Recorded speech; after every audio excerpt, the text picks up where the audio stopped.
Good morning, boys and girls, and welcome to Bible. Today we're going to be jumping back and learning a little bit more about Moses and the 10 plagues. So go ahead and just put your listening ears on and get ready to hear the story of Moses. One day, Moses was looking after sheep when something caught his eye. A bush was behaving very oddly. It was flickering with flames, but its leaves weren't burning up. He took a closer look. "Moses!" boomed a big voice. Moses leapt back. The bush was talking to him. "I have heard many people's cries," God said. "I have seen their tears, so I have come down to rescue them. Go to the Pharaoh and tell him to let my people go free." Moses was afraid, but God said, "I will be with you." So Moses went to the Pharaoh. "Pharaoh," Moses began. "God says—" "God?" said Pharaoh. "Never heard of him." Moses kept going. "God says let his people go free." "Why should I?" Pharaoh said. "Don't want to. Won't." So he didn't. So God gave Pharaoh 10 warnings called plagues. First, God turned the river Nile into blood. No one could drink the water, but still Pharaoh would not let them go. So God made frogs come hopping and leaping and jumping. In your bed, frogs. In your hair, frogs. In your soup, frogs. All over, everywhere, frogs. "Make them go away," Pharaoh screamed. "Then your people can go." So God took the frogs away. I wonder if that Pharaoh listened. Let's see. But Pharaoh changed his mind. "You can't go," he said. Then God sent zillions of gnats. But still Pharaoh said no. So then God sent swarms of flies buzzing in your eyes. And after that, sickness and horrible boils and huge hailstones and storms of locusts and darkness when it should have been day, until it seemed that the whole world, creation and everything, was coming undone, falling back into darkness and emptiness and nothingness. But each time Pharaoh said, "Make it stop, and then I'll let them go." And each time when God made it stop, Pharaoh changed his mind and said, "Actually, no, you can't go." Finally, Moses warned Pharaoh, "Obey God, or he will have to send the worst thing of all." Pharaoh just laughed. So God said, "The oldest boy in each family of Egypt must die, but my people will be safe." God told his people to take their best lamb to kill it and to put some of its blood on their front doors. "When God passes over your house," Moses explained, "God will see the blood and know that the lamb died instead of you." That night, it was just as God had said.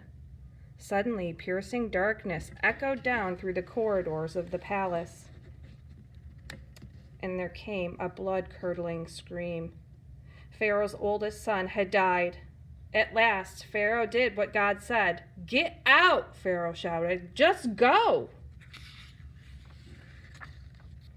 And so, that very night, Moses and God's people fled out of Egypt and out of slavery. They were free at last. God's people would always remember this great rescue and call it Passover. But an even greater rescue was coming. Many years later, God was going to do it again. He was going to come down once more to rescue his people. But this time, God was going to set them free forever and ever. All right, boys and girls. That's from one of our favorite books.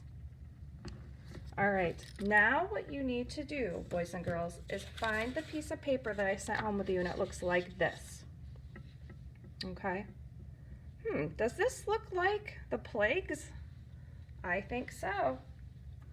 So the first one that we are going to deal with is, what did God do? Well, he turned water into blood. So let's go ahead and cut that out. So you need a pair of scissors. I'm sorry, boys and girls. You need a pair of scissors for this activity, a glue stick. You need your popsicle stick that I sent home with you. And you need your crayons, okay? So the first thing Mrs. Suggett is going to do is I'm going to cut out this square that says blood.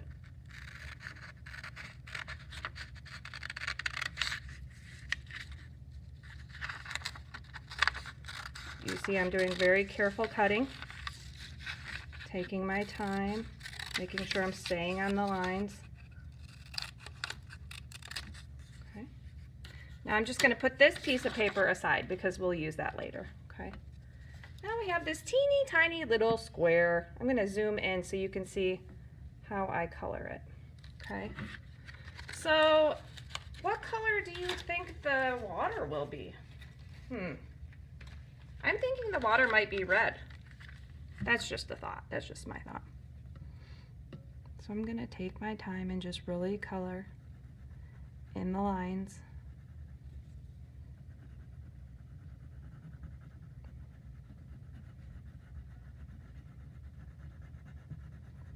Just keep coloring.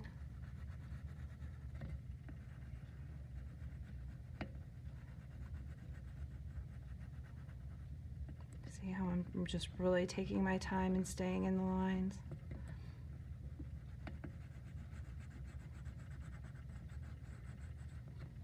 Okay, I have some very red water. Next, I am going to color.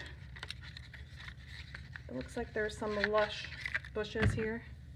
I'm going to color them green.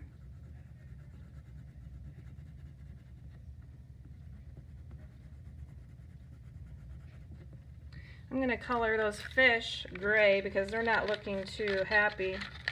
They actually look like they're not alive, which would make sense because what do fish need to live? They need water, right? They can't live in blood. It just doesn't work. Okay, next I'm going to color my flowers here. And I think I will color them. Let's color them pink.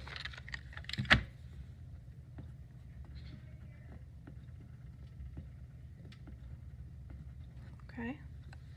And boys and girls, you see this box right here? What number do you think I'm going to write there? If you guessed a number 1, give yourself a pat on the back. Good job. Because that is the first plague. Next, I'm going to take my glue stick. Let me zoom out. My glue stick, and I'm going to take my popsicle stick. I'm actually going to put the glue right on the popsicle stick. And go ahead and put a fair amount, okay, because we really want it to stick. Good job. And here is my finished product. I have the first plague. I would like you to hold on to this, boys and girls, because we are actually going to act this out when you get back to school. So what I need you to do is I want you to go ahead, once you are done with this, and take a photo of your colored picture, your finished product, and upload it to Seesaw, and I can't wait to see them. Have a great day.